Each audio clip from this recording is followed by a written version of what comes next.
Hello friends, welcome to கண்கலை family vlog. இன்றைக்கி நம்ம வீடியோவில் சிம்பிளான ஒரு ரெசிபி தாங்க பார்க்க போகிறோம். எப்படி செய்யலான்னு பார்க்கலாம் வாங்க.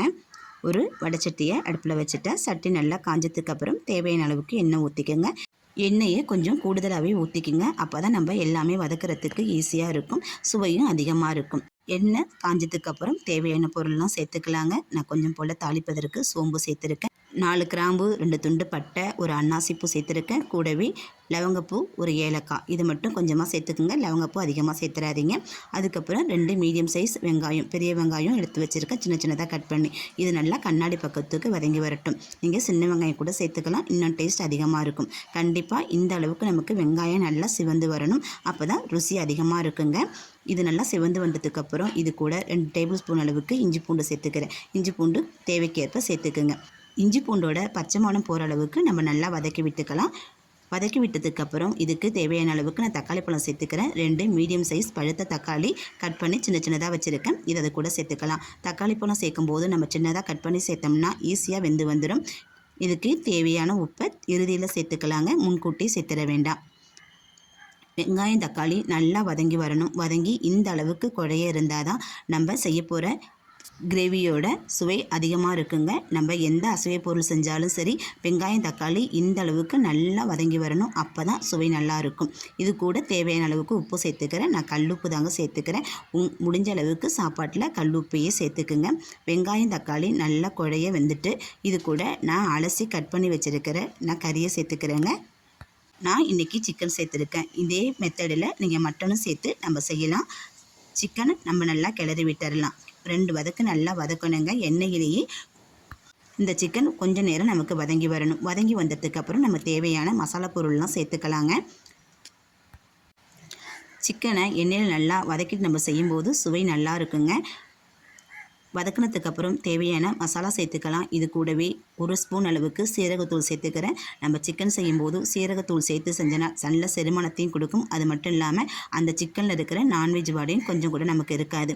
தேவையான அளவுக்கு குழம்புத்தூள் சேர்த்துக்கிறேன். காரத்துக்கு தகுந்த மாதிரி நீங்கள் குழம்புத்தூளை சேர்த்துக்குங்க. இந்த குழம்புத்தூளில் மல்லி, மிளகாய், சோம்பு, சீரகம், மிளகு எல்லாமே கலந்து வீட்டில் அரைச்ச கலந்து தூளுங்க. அது கூடவே கொஞ்சம் போல் மிளகுத்தூள் 1 ஸ்பூன் அளவுக்கு சேர்த்துக்கிறேன். கூடுதலாக கொஞ்சமாக காரத்தை தகுந்த மாதிரி தனி மிளகாத்தூளும் சேர்த்துக்கிறேன். இந்த காரமே உங்களுக்கு குழம்புத்தூளில் உள்ள காரமே போதுமானது அப்படின்னு நினச்சிங்கனாக்கா நீங்கள் தனி மிளகாத்தூள் சேர்க்க வேண்டாம். இது கூட சேர்த்துட்டு இந்த பக்குவத்தில் நம்ம தண்ணி ஊற்றிக்கலாம். நம்ம மசாலா சேர்த்து ஒரு 5 நிமிஷம் வதக்கி விடணும். அப்போ தான் அதில் உள்ள பச்சை வாசனை போனதுக்கப்புறம் நம்ம தண்ணி ஊற்றி கிரேவி ரெடி பண்ணிக்கலாங்க.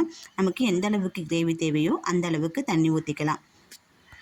குழம்பு பக்குவத்துக்கு நமக்கு வேணும்னாக்கா கொஞ்சம் கூடுதலாக தண்ணி ஊற்றிக்குங்க. கிரேவி பக்குவத்துக்கு வேணும்னா கம்மியான அளவுக்கு தண்ணி வச்சுக்கோங்க. நம்ம வீட்டில் இருக்கிற தயிர், புளிப்பில்லாத தயிர் ஒரு 1/4 கப் அளவுக்கு, நம்ம டம்ளராக இருந்தால் ஒரு 1/4 டம்ளர் 1/2 டம்ளர் அளவுக்கு சேர்த்துக்குங்க. நல்ல சுவை கூடுதல் நல்லாயிருக்கும். நான்வெஜ் ஸ்மெல்லாம் அதில் இல்லாமல் இருக்குங்க. இது கூட ஒரு கைப்பிடி அளவுக்கு கொத்தமல்லி, அதுக்கப்புறம் புதினா, இது 2யுமே பாதி அளவுக்கு சேர்த்துருக்கேன். நம்ம குழம்பு வைக்கும் போதே புதினா மல்லி சேர்த்து செய்யும்போது அதோட மணமும் சுவையும் நல்லாயிருக்கும். இதை ஒரு மூடி போட்டு ஒரு 5 நிமிஷம் மூடி வச்சிடலாங்க. சிக்கன் நல்லா வெந்து வரட்டும்.